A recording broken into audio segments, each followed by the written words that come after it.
Hello guys, हम आए हैं आज पार्क में। कौन से पार्क में?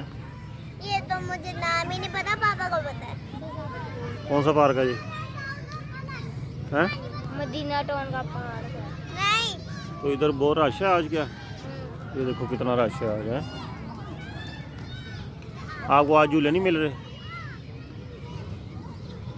रश की वजह से। क्यों नहीं मिल रहे? ये रश इतना है। तो फिर अब क्या करना है?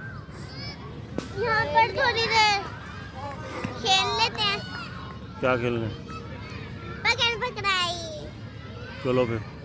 हदी आजा, पकड़म पकड़ाई खेले। ठीक है गाइस, देखो मुझे मिर्ची मिली। गाइस मुझे भी मिली थी, मैंने फोड़ दिया और फेंक दिया।